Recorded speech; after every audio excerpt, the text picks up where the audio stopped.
The Parliamentary Oversight Committee PAC is in the process of drafting a report that implicates ministers, public officials in the Ministries of Lands, Energy and State House. Investment plan. According to the PAC chairman, Yoweri Museveni, the ministers and public officials were involved in a suspect compensation of 30 billion shillings to Dura Cement and the giveaway of part of a game park for limestone mining. On some of these correspondences, since Honorable Daudi Migereko was the line sector minister for energy, we also want him to come back to explain himself further before the committee.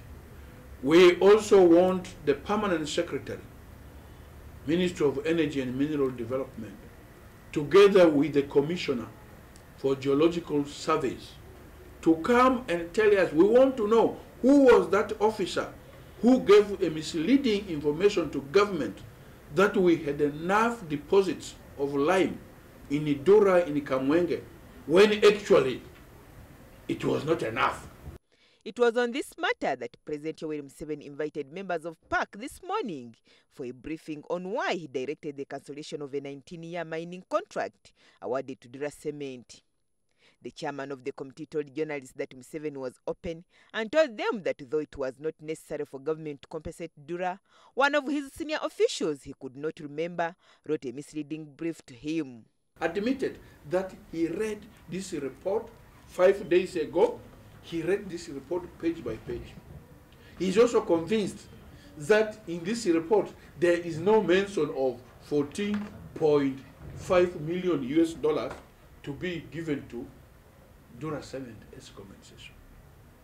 And he further went to say, when he now recollected his mind to the letter he had written, he realized his letter was based on a brief given to him about KPMG report.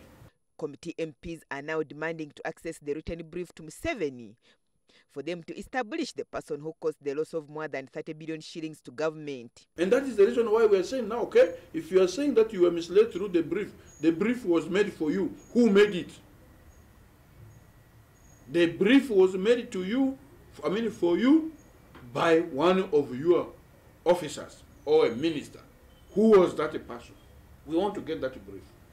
Agnes Nandutu, NTV, Parliament.